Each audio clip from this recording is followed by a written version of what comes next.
viene a tu mente cuando escuchas una frase como esta? No trates de huir, porque no podrás escapar de mí. Probablemente te imaginas a un alguacil tenaz persiguiendo a un criminal para llevarlo ante la ley para ser juzgado.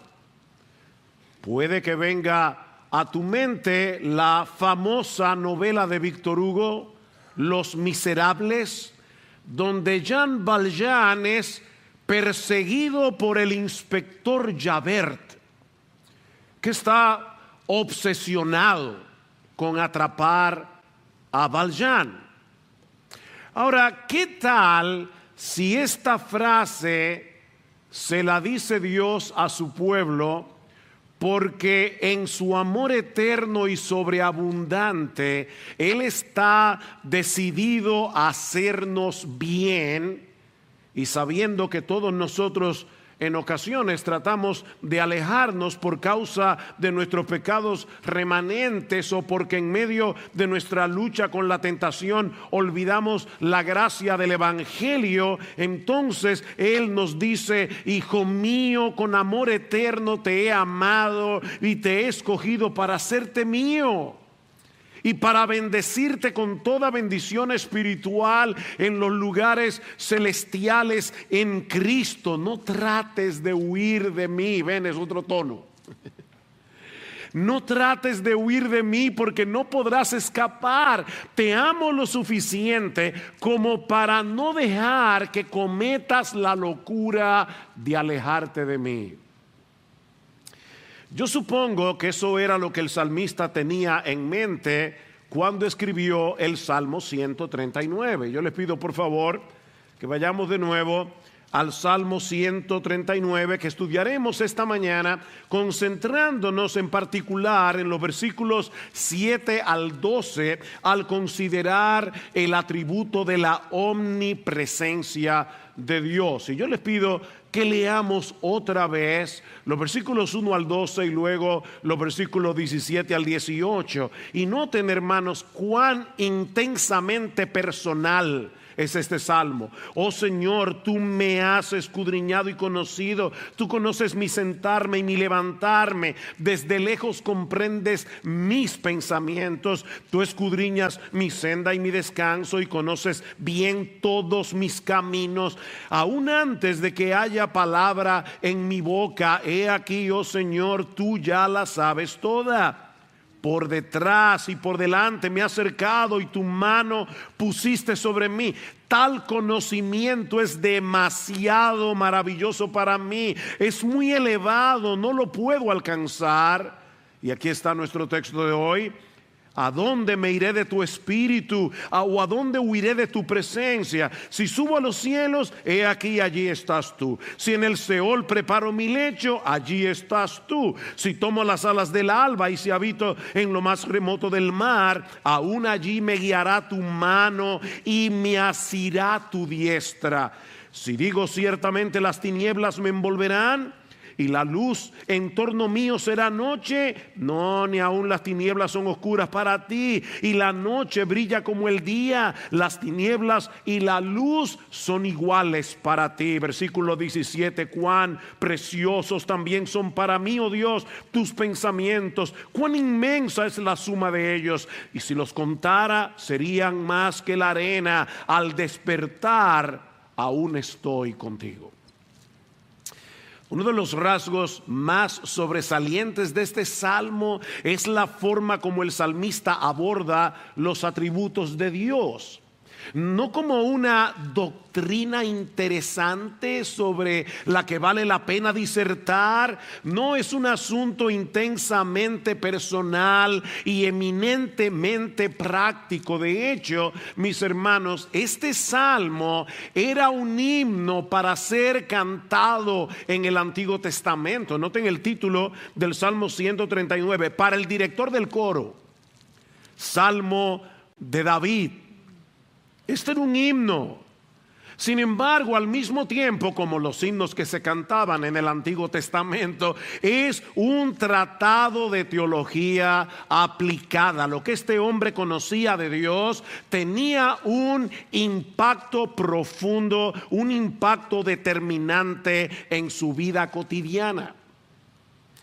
Y eso es lo que yo espero que suceda en la mañana de hoy al considerar la doctrina de la omnipresencia de Dios a la luz de los versículos 7 al 12. Veamos entonces, en primer lugar, el alcance de la presencia de Dios. Versículo 7. ¿A dónde me iré de tu espíritu? ¿O a dónde huiré de tu presencia? David plantea una pregunta hipotética en el versículo 7. ¿Existe alguna posibilidad de que tú y yo podamos escapar de Dios?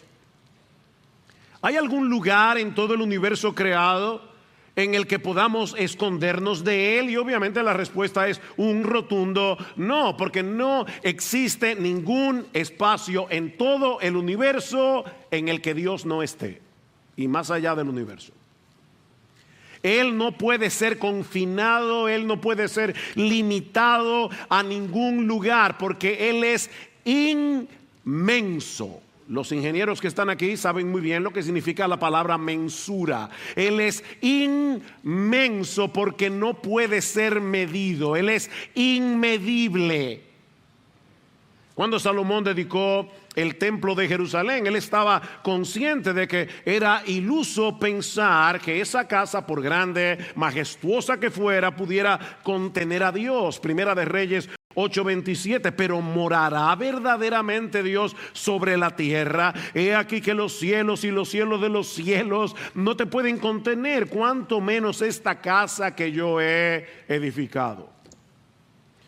Mis hermanos, ¿dónde mora Dios? ¿Dónde habita Dios? En su estilo característico de hacer teología, Agustín de Hipona, un teólogo del siglo IV, se pregunta: ¿dónde habitaba Dios antes de crear el cielo y la tierra y antes de crear a los creyentes? Respuesta: Él vivía en sí mismo. ¿Dónde habitaba Dios? Él vivía en sí mismo, o como lo dijo otro teólogo, Dios es su propio hogar. O sea, solo en la inmensidad de Dios puede habitar el Dios infinito. Ahora, cuando hablamos de la omnipresencia de Dios, y aquí les pido, niños, que pongan mucha atención a esto que yo voy a decir ahora. Cuando hablamos de la omnipresencia de Dios, lo que estamos diciendo no es únicamente que Dios sea tan y tan y tan grande que Él llena todo el espacio. Obviamente, Él es así de grande. Él lo llena todo. Pero al hablar de su omnipresencia, estamos afirmando algo mucho más sorprendente. La palabra latina omni, niño, cada vez que tú escuches la palabra omnipresencia, omnisciencia, omnipotencia, esa palabra latina significa todo. Omnipresencia. De manera que al decir que Dios es omnipresente, lo que estamos afirmando es que su presencia se encuentra en todo lugar a la vez. Dios está en todas partes simultáneamente al mismo tiempo. De ahí la pregunta del salmista en el versículo 7: ¿a dónde huiré de tu espíritu? ¿A dónde huiré de tu presencia? Esa palabra hebrea, como hemos dicho ya, significa cara. ¿A dónde me iré de tu cara? Yo estoy aquí en el púlpito predicando la palabra, y mi voz, a través de estos mecanismos, ¿verdad?, está llenando todo este espacio. Pero yo sigo aquí. Y solo puedo estar consciente de lo que veo con mis ojos y en un sentido, en un grado menor de lo que yo puedo escuchar con mis oídos. Si algo pasa aquí detrás, yo voy a estar consciente de lo que está pasando hasta cierto punto, aunque no sé lo que está pasando. Pero ese no es el caso de Dios. Mis hermanos, recuerden lo que veíamos la semana pasada. Todo lo que hay en Dios es Dios, porque Él no está compuesto de partes. Y por lo tanto, donde quiera que Él está allí con todo su ser, con toda su esencia, con todos sus atributos. O sea, vuelvo y repito, no es que Dios es tan y tan y tan y tan grande que lo llena todo. Él es tan y tan y tan grande que lo llena todo. Pero lo que significa la omnipresencia es que en todo lugar está todo Dios con todo su ser y con todos sus atributos al mismo tiempo. Jeremías 23:23.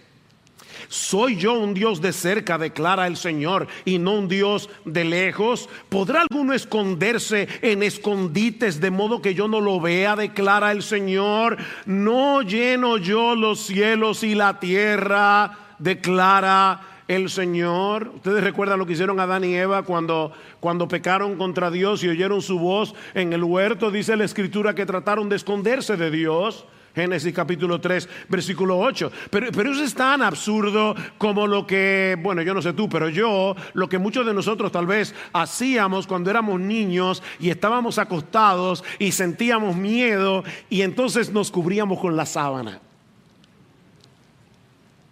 Tremenda protección. La sábana no era precisamente el mejor escondite. Niños, óyame, ese no es el mejor escondite en caso de que entre un ladrón. Bueno, pues así de absurdo es pensar que nosotros podemos huir de Dios, porque Él no solo trasciende el espacio, sino que está presente con todo su ser, en todo lugar, al mismo tiempo. Omnipresente. ¿Ven? No es solo inmenso, es omnipresente. Y eso es lo que el salmista está resaltando aquí a través de una serie de contrastes. Versículo 8, si subo a los cielos, he aquí, allí estás tú. Y si en el Seol preparo mi lecho, allí estás tú. O sea, en un intento de escape vertical, yo puedo tratar de subir hasta lo más alto o puedo tratar de descender a lo más bajo, pero eso es completamente inútil porque Dios está en los dos extremos y en todo lo que hay en el medio. ¿Ven cómo repite dos veces? Allí estás tú, allí estás tú. O yo puedo intentar un escape a nivel horizontal, no solo vertical. Pero el resultado sería el mismo. Versículo 9. Si tomo las alas del alba y si habito en lo más remoto del mar, aún allí me guiará tu mano y me asirá tu diestra. ¿Por dónde se levanta el sol? Se levanta por el este. Y desde la perspectiva de Israel, si ustedes tienen el mapa en su cabeza, el mar Mediterráneo, que es el mar al que alude el salmista, aquí se encuentra en el oeste. De manera que si fuera posible huir con la rapidez de la luz, dice el salmista, a cualquiera de los dos extremos, al este o al oeste, sería completamente inútil. Ahora, obviamente, seguramente David no sabía que la luz se desplaza en el vacío a 300,000 kilómetros por hora. Él no sabía eso. Pero él sí sabía que ningún objeto conocido se mueve más rápido que la luz. Cuando llegan los primeros rayos de la aurora, inmediatamente todo el horizonte se llena de luz.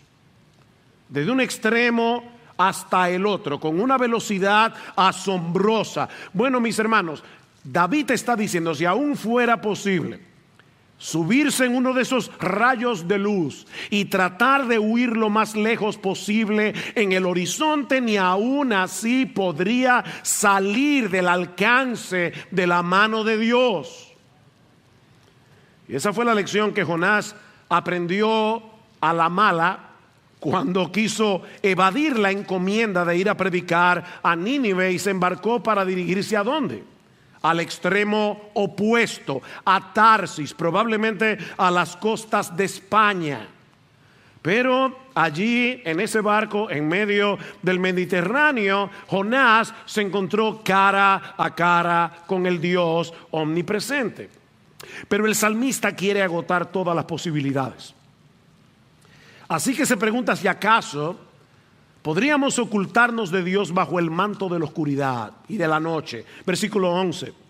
Si digo ciertamente las tinieblas me envolverán y la luz en torno mío será noche, ni aun las tinieblas son oscuras para ti, y la noche brilla como el día. Las tinieblas y la luz son iguales para ti.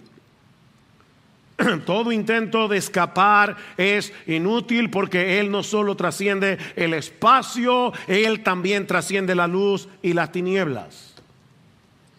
Si pudieras esconderte en el lugar más oscuro del mundo, el Dios omnipresente y omnisciente te vería y te escudriñaría como si estuvieras en el Estadio Quisqueya y mucho más.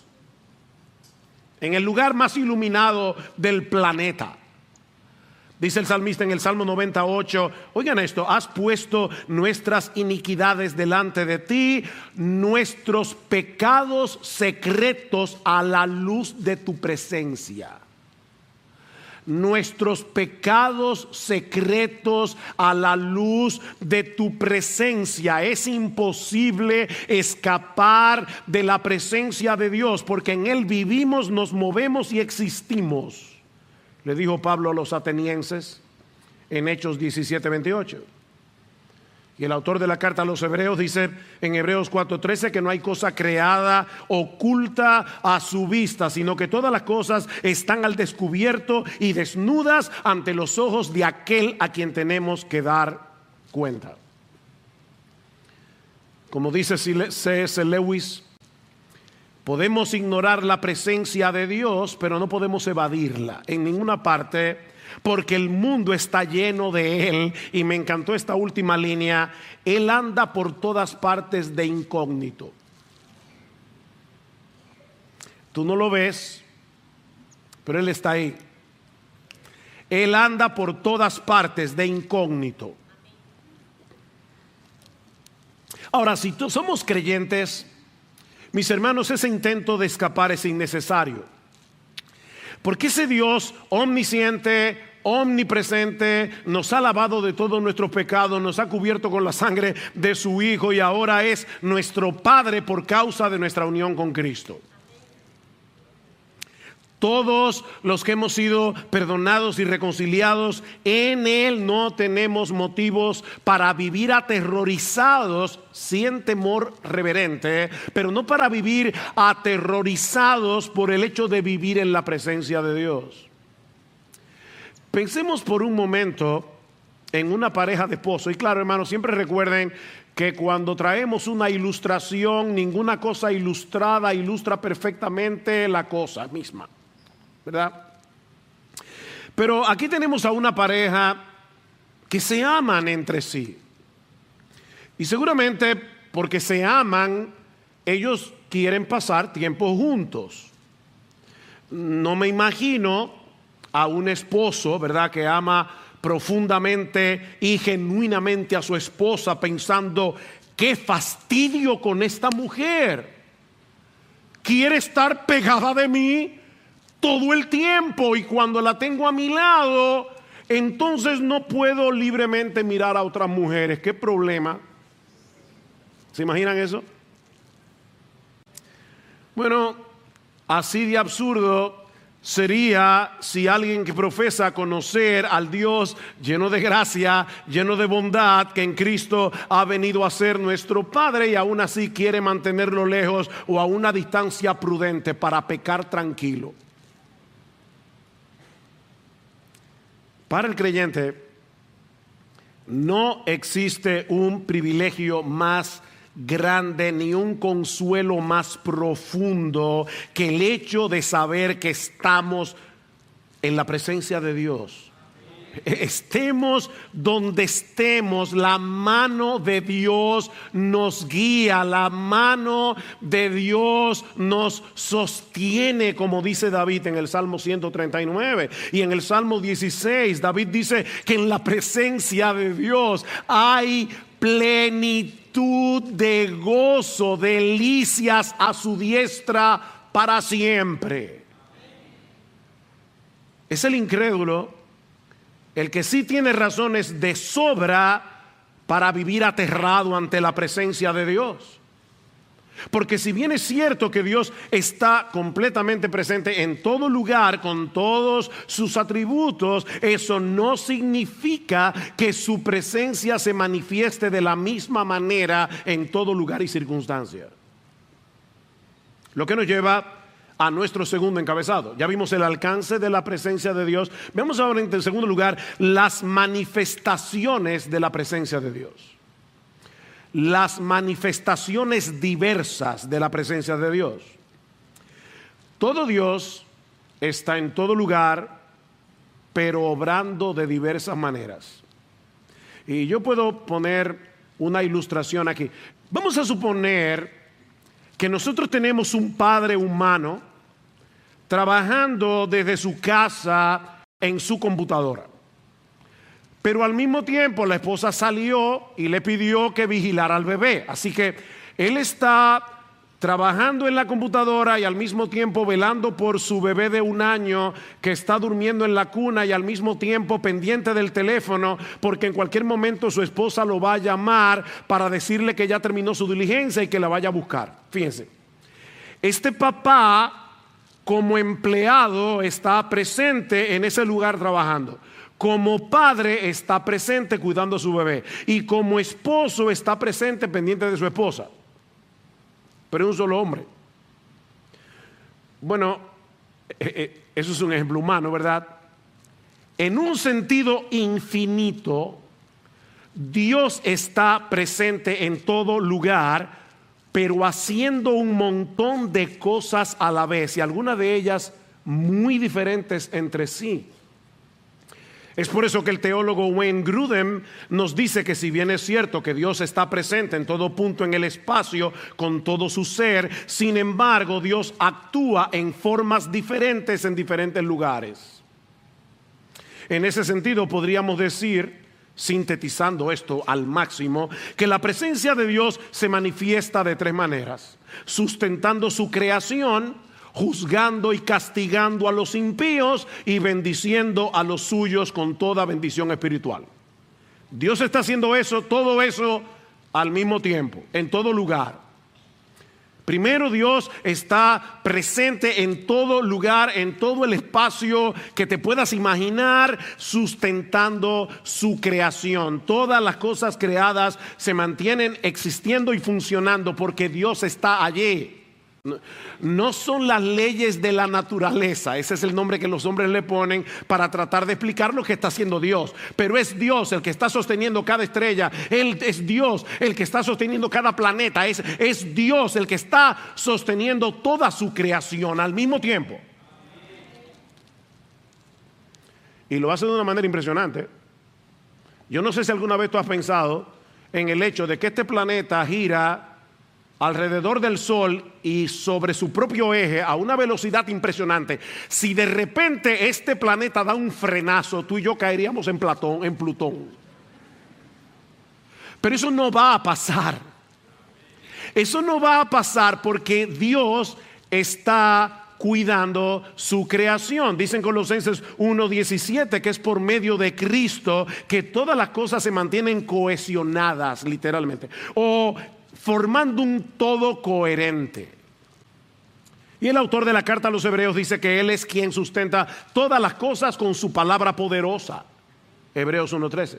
Pero la Biblia también nos enseña que Dios está presente en todo lugar por medio de su autoridad y su justicia para juzgar y castigar al malo conforme a sus obras. Dice en Génesis 18:21 que Dios descendió sobre Sodoma y Gomorra para castigarlos por sus pecados. Ahora, no piensen que porque la Biblia dice que Dios descendió, es que Dios se movió del cielo hacia la tierra. No, eso es lo que se conoce como un lenguaje antropomórfico. Antropos, hombre, mórfico, forma de, o sea, es la forma como Dios habla, el lenguaje que Dios usa para que tú y yo, que somos seres humanos limitados, podamos entenderlo. Lo que esto quiere decir es que el Dios omnipresente había decidido traer sus justos juicios sobre Sodoma y Gomorra por causa de su maldad. Él siempre estuvo allí, pero en ese momento Él decidió juzgar a la ciudad y castigarlos por sus pecados. Así que Dios no se mueve del lugar, pero su juicio desciende en ocasiones para destruir al malo. Dice en Isaías 59:2 de Israel que sus iniquidades habían hecho separación entre vosotros y vuestro Dios, y vuestros pecados le han hecho esconder su rostro de vosotros para no escucharos. ¿Se dan cuenta, hermanos, que no se trata de una distancia física? La que Dios recorre es una distancia relacional. Separados en una distancia relacional. Hace unos años estaba dándole consejería a un par de esposos y ellos no estaban bien. Estaba uno sentado en un extremo del sofá, el otro en el otro extremo del sofá. Claro, si yo tomaba una regla de medir, no estaban tan lejos. Pero yo que sabía lo que estaba pasando, ellos estaban allí sentados a kilómetros de distancia, emocionalmente hablando, relacionalmente hablando. Es en ese sentido que había una separación. Ellos querían la bendición de Dios, le oraban a Dios, pero no querían arrepentirse de sus pecados. Ellos no querían divorciarse de su iniquidad, y eso había hecho una separación entre ellos y Dios. Lo que nos lleva a la tercera manifestación de la presencia de Dios que encontramos en las Escrituras, y es el hecho de que Dios está en medio de los suyos para bendecirlos con toda bendición espiritual en los lugares celestiales en Cristo. ¿Y saben qué? Ese es el uso más común de la expresión la presencia de Dios que encontramos en toda la Biblia. Casi siempre que se habla de la presencia de Dios es que Él está allí para bendecirnos, que Él está allí para darnos de su favor, que Él está allí con toda su bondad.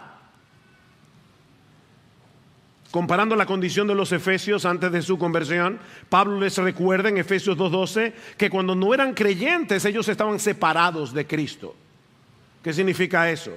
Alejados de la ciudadanía de Israel, ajenos a los pactos de la promesa, sin esperanza, sin Dios en el mundo. Pero ahora, en Cristo Jesús, vosotros que en otro tiempo estabais lejos relacionalmente hablando, no físicamente, habéis sido hechos cercanos por la sangre de Cristo. Así que no es que Dios está lejos y de repente Él se mueve hacia nosotros. No, es que Él atrae nuestro corazón hacia Él, obrando arrepentimiento, obrando reconciliación para ahora poder bendecirnos. El teólogo Matthew Barrett lo explica con este ejemplo. Vamos a suponer que estás en un bote de motor y se descompone el bote a 100 yardas de una isla. La gente de la isla es buena gente, por lo que atan una cuerda a tu bote, regresan a la isla y te jalan. Pregunta: ¿qué es lo que se mueve? ¿El bote o la isla? Desde el punto de vista del barco, parece que la orilla está cada vez más cerca, dice Barrett. Sin embargo, en realidad la orilla está fija, es el bote el que se mueve. Y es lo mismo que ocurre con el Señor. Él es una roca inmutable, pero mientras tu bote se mantenga anclado en Él, vas a poder ser arrastrado a la seguridad de esa roca en medio de una tormenta. Como dice Stephen Charnock, que escribió el tratado de los atributos de Dios más memorable, más extraordinario que yo creo que se ha escrito en toda la historia de la iglesia. Stephen Charnock dice, no es Dios el que se acerca, somos nosotros los que somos atraídos hacia Él en arrepentimiento y fe. Isaías 57:15, porque así dijo el alto y sublime, el que habita la eternidad y cuyo nombre es el Santo: yo habito en la altura y la santidad. Wow, Él está allí exaltado y con el quebrantado y humilde de espíritu, para hacer vivir el espíritu de los humildes y para vivificar el corazón de los quebrantados. ¿Ven? Que nuestro Dios solo mora en sitios exclusivos, donde está el más bajo, el más humilde, el más quebrantado, el más arrepentido. Ahí está Dios. Ahí está Dios. Ese es el barrio en el que a Dios le gusta vivir. De manera, mis hermanos, que Dios está presente en todo lugar, pero obrando de diferentes maneras a la vez. Él está sosteniendo el universo, Él está juzgando y castigando al malo, Él está bendiciendo y favoreciendo al pueblo de Dios, todo eso a la vez. Cuando la Biblia dice que Dios está lejos del impío, lo que está diciendo es que ellos no pueden experimentar las bendiciones que Él tiene reservada para los suyos. Es por eso que en la Biblia la presencia de Dios suele ser sinónimo de bendición, de gozo, de alegría. ¿Recuerdan la forma como los sacerdotes debían bendecir al pueblo de Israel? Números capítulo 6, el Señor te bendiga y te guarde, el Señor haga resplandecer su rostro sobre ti. Ven cuando un papá se acerca a la cuna del bebé y de repente es como si nos pegaran como 15,000 voltios de luz en la cara. Se ilumina por más mala noche que hayamos pasado. Dice, bueno, que el Señor te bendiga y te guarde, el Señor haga resplandecer su rostro sobre ti, tenga de ti misericordia, el Señor alce sobre ti su rostro y te dé paz. Esa es la bendición de estar en la presencia de Dios. Y es en ese sentido que debemos entender por qué la Biblia habla de que Dios está especialmente presente en ciertos lugares. Lo vemos en el huerto del Edén, dice que Dios se paseaba por el huerto al aire del día. Lo vemos en el tabernáculo, lo vemos en el templo. No es que una mayor esencia de Dios estuviera en el jardín o en el tabernáculo o en el templo. Pero Dios venía a bendecir a su pueblo en esos lugares de una forma especial, al revelar su carácter por medio de su adoración y por medio de su palabra. Y todo esto, el huerto, el tabernáculo, el templo, no era más que un anticipo de lo que habría de suceder en Cristo y por causa de su obra. Lo que nos lleva a nuestro tercer encabezado: la presencia de Dios en el nuevo pacto. La presencia de Dios. Ya hemos visto el alcance de la presencia de Dios, las diversas manifestaciones de la presencia de Dios. Veamos la presencia de Dios en el nuevo pacto. Mis hermanos, ¿cuál ha sido en la historia redentora la manifestación más gloriosa, más extraordinaria, más hermosa, más sublime, más maravillosa de Dios? Tiene un nombre: Jesucristo. Jesucristo. ¿Cómo le llamó el ángel en Mateo capítulo 1? Emmanuel. Emmanuel, Dios con nosotros. A través del Antiguo Testamento, Dios había hecho una serie de pactos con su pueblo, promesas a las que Dios le había añadido juramento. Eso es un pacto. ¿Y cuál era, mis hermanos amados, la promesa esencial de todos esos pactos? Yo seré vuestro Dios, ustedes serán mi pueblo. Pero la versión que más me gusta, si se puede decir alguna, ¿verdad?, que me guste más que otra, es la de Levítico 26, capítulo 12. Andaré entre vosotros y seré vuestro Dios y vosotros seréis mi pueblo. Mis hermanos, ¿a qué le suenan estas palabras? Andaré entre vosotros, a la introducción del Evangelio de Juan.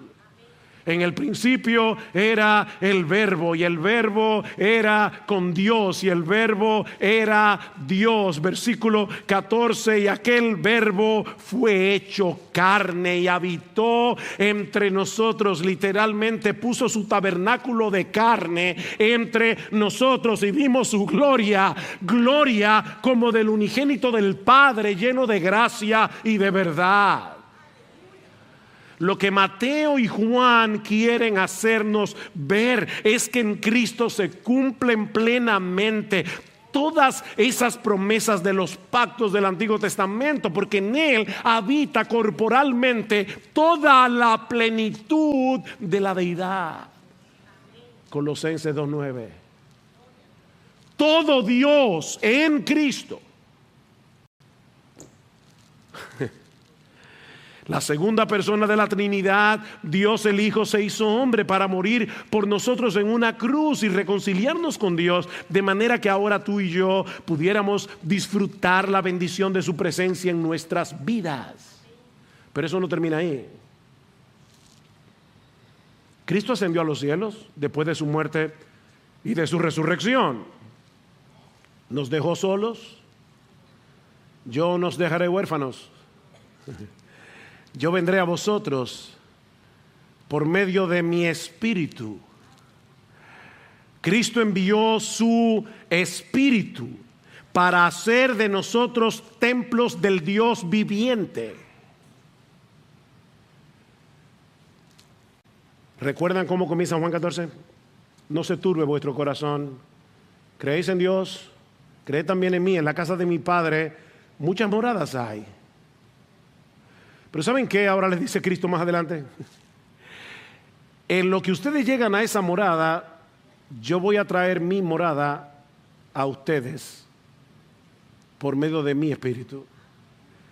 El que me ama, mi palabra guardará, y mi Padre le amará, y vendremos a Él y haremos morada con Él por su Espíritu.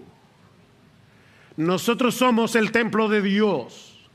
Su morada está en nosotros por su Espíritu, mientras aguardamos con expectativa el cumplimiento de Apocalipsis 21:3. He aquí el tabernáculo de Dios con los hombres, y Él morará con ellos, y ellos serán su pueblo, y Dios mismo estará con ellos como su Dios. Enjugará Dios toda lágrima de los ojos de ellos, y ya no habrá muerte, ni habrá más llanto, ni clamor, ni dolor.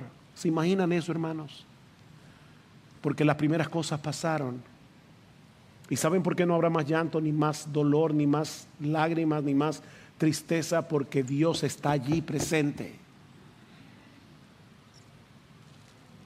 Ese es el clímax de la vida bienaventurada, cuando podamos disfrutar de la presencia de Dios en cuerpos glorificados, sin el estorbo del pecado, por los siglos de los siglos. ¿Se dan cuenta, mis hermanos, la importancia que tiene esta doctrina para nuestras vidas aquí y ahora? Vivimos en la presencia de Dios. Coram Deo, frente a Dios. Tú y yo vivimos en la cara de Dios. Y eso tiene enormes implicaciones. Lo que nos lleva a nuestro último encabezado, y que veremos mucho más brevemente: las aplicaciones prácticas de la presencia de Dios.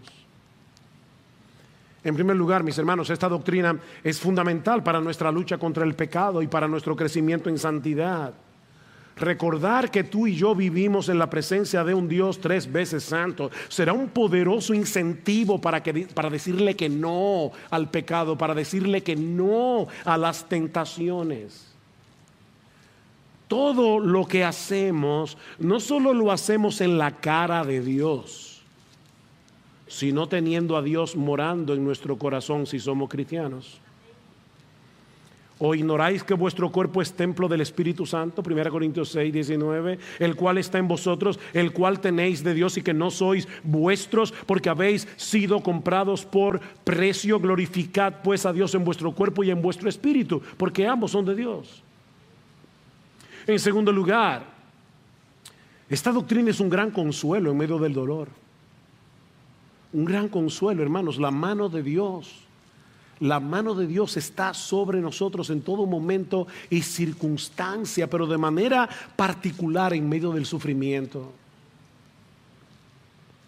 Claman los justos y el Señor los oye.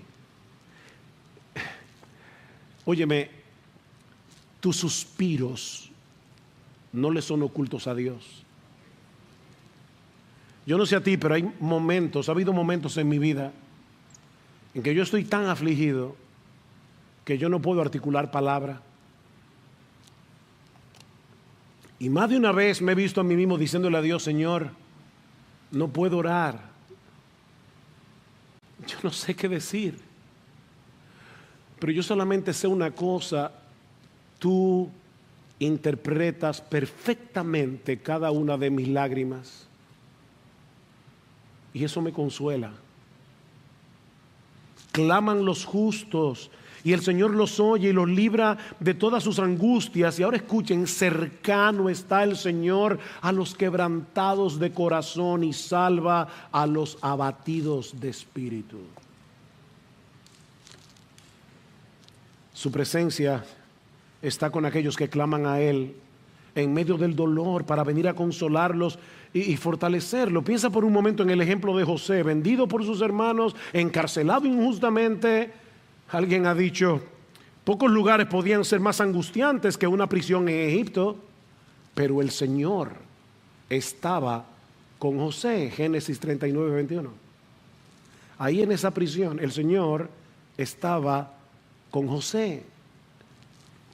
En tercer lugar, esta doctrina debe ser un incentivo para tener comunión continua con Dios y para depender continuamente de Él en oración. Mis hermanos, Él ha prometido estar con nosotros todos los días hasta el fin del mundo, sobre todo cuando estamos cumpliendo con la encomienda de hacer discípulos. Él está allí ayudándote, no estás solo. Mi hermano, mi hermana, aprovecha esta promesa de Cristo para mantenerte en una continua y deleitosa comunión con Él.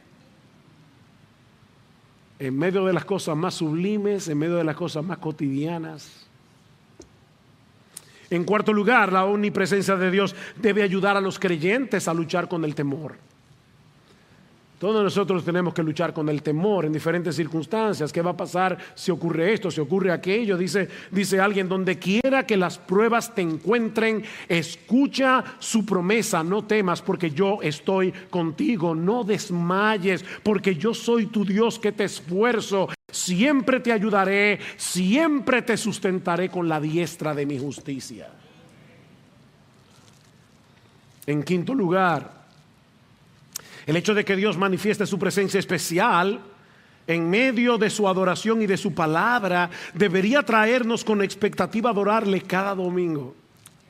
Cada domingo la iglesia, mis hermanos, la iglesia congregada, no este techo, no estas paredes, la iglesia, piedras vivas, la iglesia congregada es la casa del Dios viviente, dice Pablo en 1 Timoteo capítulo 3 versículo 15. Y por si acaso no es que haya más esencia de Dios en este lugar que la que hay allá afuera. No, todo Dios está en todo lugar, con todo su ser, con todos sus atributos al mismo tiempo.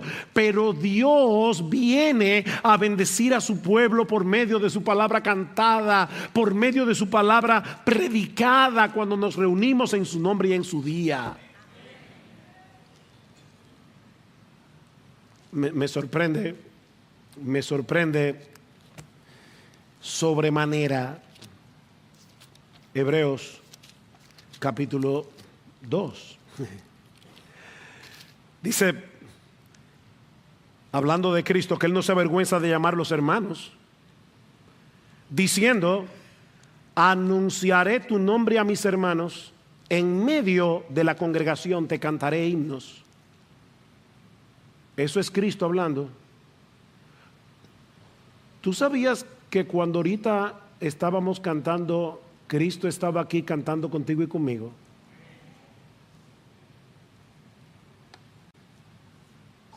Cristo se hace presente en medio de su iglesia y acompaña a sus redimidos a cantar alabanzas a su Padre. Yo no sé a ti, pero a mí me sobrecoge. Cada domingo debemos venir a tiempo. Cada domingo, esto es un encuentro con el Dios del universo y con un corazón preparado para encontrarnos con Dios y escuchar su voz a través de su palabra predicada. ¿Saben lo que dice Cristo? El que a vosotros oye, a mí me oye.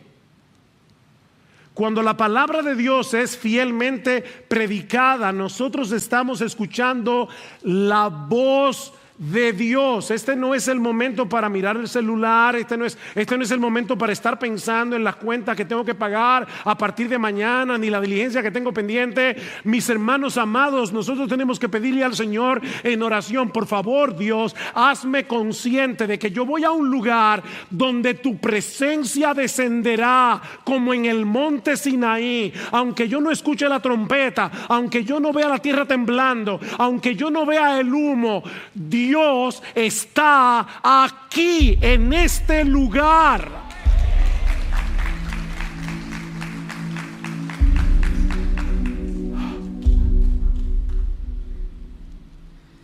Así dice el Señor: el cielo es mi trono y la tierra el estrado de mis pies. ¿Dónde pues está la casa que podríais edificarme? ¿Dónde está el lugar de mi reposo? Todo esto lo hizo mi mano, y fue así que todas estas cosas llegaron a ser, declara el Señor. Pero ¿saben qué? A este miraré, al que es humilde y contrito de espíritu y que tiembla ante mi palabra.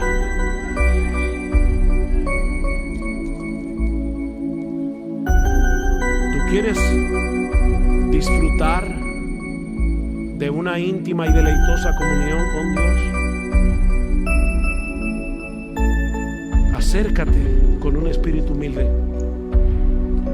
y con un corazón sensible para escuchar su voz a través de la exposición de su palabra. Finalmente, la omnipresencia de Dios es una advertencia para todos aquellos que no conocen a Dios y continúan en su obstinación y su pecado. Mi amigo, recuerda que no existe un lugar en todo el universo en el que puedas esconderte de Dios. Y cuando tengas que comparecer delante de Él en el día del juicio, te enfrentarás con un juez que conoce tu vida hasta el más mínimo detalle. Pero ese Dios omnipresente hoy te ofrece en el Evangelio salvación en Cristo, solo por gracia, solo por medio de la fe. Así que, mi amigo, en vez de seguir tratando de huir de Él, huye hacia Él. No sigas huyendo de Dios, huye a Dios. Ven y refúgiate en Cristo por la fe, porque en Él hay perdón y vida eterna por gracia. Probad y ved, esa es mi invitación para ti en esta mañana. Probad y ved que el Señor es bueno. Pruébalo. Cuán bienaventurado es el hombre que en Él se refugia.